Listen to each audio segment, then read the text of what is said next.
Ini Kapolri sudah mengungkap sosok terduga pelaku merupakan salah satu siswa di SMA Negeri 72 Jakarta berusia 17 tahun. Meski santer motif terduga pelaku melakukan aksinya karena korban bullying, polisi bilang masih mendalami motif lainnya.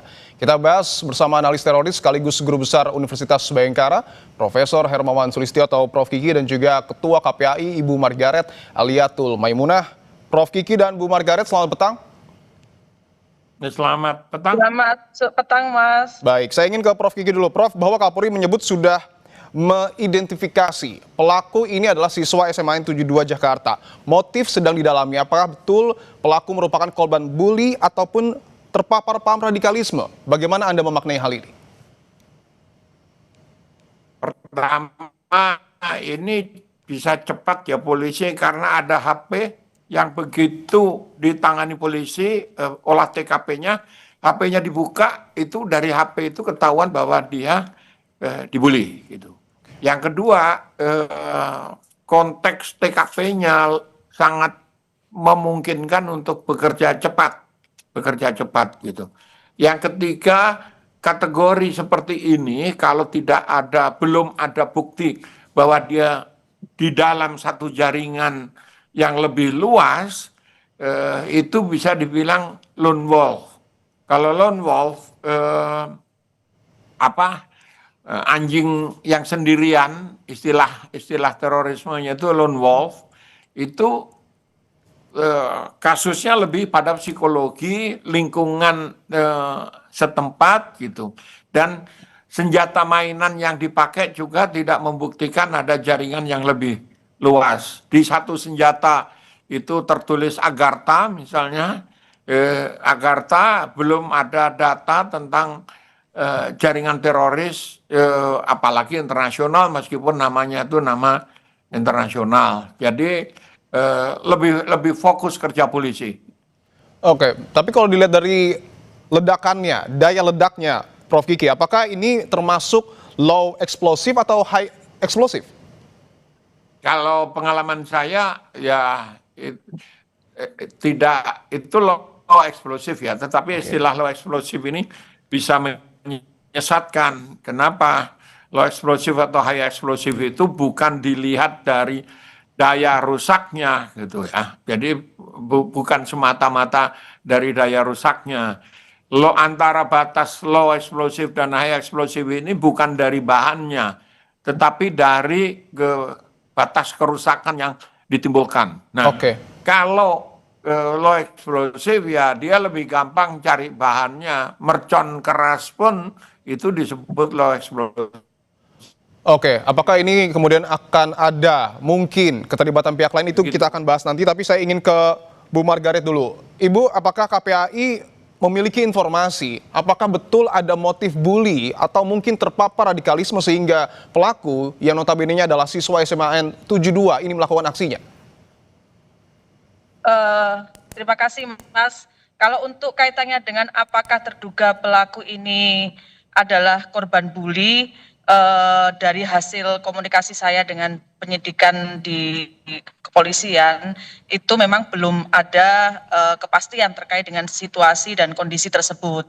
Meskipun memang ada ada dugaan ke sana gitu, tapi dari penyidikan yang ada belum ada yang kepastian ke sana. Jadi mungkin belum bisa juga disimpulkan seperti itu. Tetapi kalau dari sisi ada pengaruh konten-konten negatif gitu ya terhadap anak, terutama konten-konten yang berkaitan dengan kekerasan. Kan kemarin dari bukti adanya senjata, meskipun senjata mainan, tetapi kan ada beberapa simbol-simbol ya yang mengarah pada kasus-kasus atau peristiwa-peristiwa yang bermuatan kekerasan gitu ya.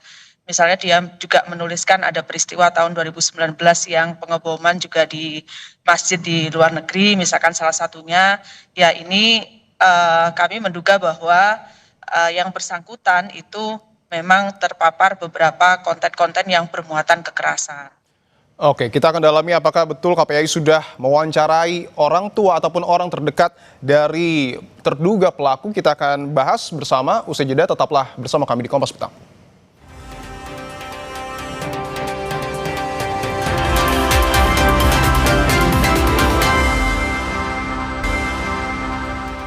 Kita lanjutkan dialog di Kompas Petang. Bu Margaret, Ibu bahwa sebelumnya sudah menjenguk ya Bu ya, terduga pelaku yang saat ini masih dirawat di rumah sakit. Apakah KPAI sudah mewawancarai Bu orang-orang dekat dari terduga pelaku, mungkin saja orang tua ataupun mungkin bahkan guru?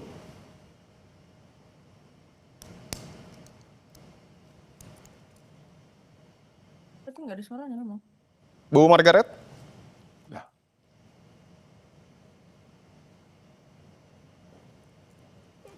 Bu Margaret, bahwa sebelumnya KPAI sudah menjenguk Bu ya, terduga pelaku di rumah sakit yang saat ini masih dirawat. Apakah KPAI sudah mewawancarai mungkin saja orang tua dari terduga pelaku ataupun guru dari SMA 72 Jakarta? Iya, Mas, tadi saya membersamai Kapolri ya untuk melakukan visit ke Rumah Sakit Islam Jakarta Cempaka Putih. Kami melakukan visit ke beberapa anak. Jadi kalau di Rumah Sakit Islam Cempaka Putih hari ini masih ada 14 anak yang dirawat di sana. Dari 14 itu 12 dilakukan operasi dan sudah selesai, yang 2 masih di HCU dan yang 10 bisa divisit, kemudian yang 2 luka bakar yang di ruangan steril begitu. Nah, kami tadi kan masih memastikan bagaimana kondisi fisik anak-anak pasca operasi. Jadi kami sempat bertemu dengan beberapa orang tua, tetapi dari anak terduga pelaku tadi tidak bertemu dengan orang tua. Kemudian sempat melakukan beberapa komunikasi, tapi hanya sekedar komunikasi untuk menanyakan kondisi fisik anak-anak, belum sampai pada pendalaman tentang beberapa informasi yang dibutuhkan begitu. Oke, saya ingin ke Prof. Vicky, bahwa betul yang ditemukan adalah senjata mainan, Prof. Tapi ada tulisan yang cukup menarik, ada nama teroris di sana, termasuk juga ada makna gerakan ekstrim sayap kanan yang kemudian tertulis di senjata mainan itu. Apakah bisa diduga pelaku ini mungkin saja ada yang mementori pada saat melakukan aksinya, Prof. Kiki? Ya bisa iya, bisa tidak. Kenapa? Biasanya kalau anak-anak muda seperti itu, generasi muda seperti itu, dia baca-baca terinspirasi kisah-kisah yang bagi mereka heroik. Ada dari tahun 98 sampai hari ini minimal ada 14 kasus di dunia ini yang melibatkan school shootings, penembakan-penembakan di sekolah. Dengan yang paling dahsyat ya terutama di Amerika, di Columbine High School di Colorado itu korbannya 56. Nah, kisah-kisah seperti itu bisa memberi inspirasi tentang keberanian, tentang perjuangan, tentang jihad kalau dia punya nuansa agama. Nah, kalau tidak itu hanya inspirasi, dan ini banyak terjadi, dan jangan salah, tafsir terhadap situasi seperti itu bisa jadi tidak. Contoh nih, anarko dicap polisi sebagai jaringan teroris, ini jaringan anarkisme. Saya tahu persis mulainya itu ya anak-anak seperti main-main terinspirasi, anak-anak mahasiswa ya terinspirasi kisah-kisah keberanian untuk ngebom segala macam, lalu dinarasikan, diangkat dalam konteks budaya kekerasan anak-anak yang keberanian. Di belakangnya itu ada keberanian kayak begitu gitu. Nah, jadi kalau seperti itu sebetulnya tidak sulit untuk menelusuri jejaknya. Agartha itu nama fiktif yang menjadi ikon di dalam tindak kekerasan remaja, anak-anak. Kalau di luar negeri, hampir seluruhnya kasus yang melibatkan anak-anak ini terkait dengan sekolah, dengan kasus sekolah. Oleh karena itu disebut school shooting, penembakan di sekolah. Nah, di Indonesia itu bisa umum, dan setahu saya yang agak dahsyat seperti sekarang ini, yang terjadi ini masih sangat jarang di Indonesia. Bukan berarti tidak ada gitu. Kalau ancaman bom, beberapa kali kan pernah terjadian di sekolah elit di Jakarta kayak begitu. Nah, anak-anak seperti ini kalau terpapar bukan hanya ideologinya, tetapi juga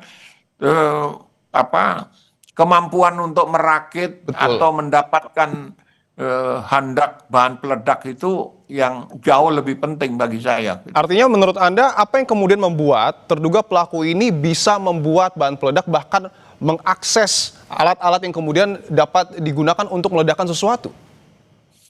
Heroisme dalam versi mereka, lalu mereka cari-cari di internet. Kalau dia bukan dari jaringan yang sudah mapan, misalnya kalau jaringan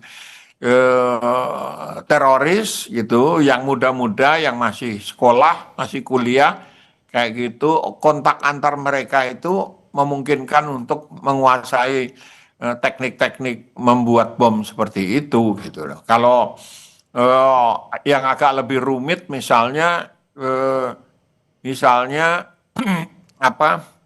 low explosive dari black powder.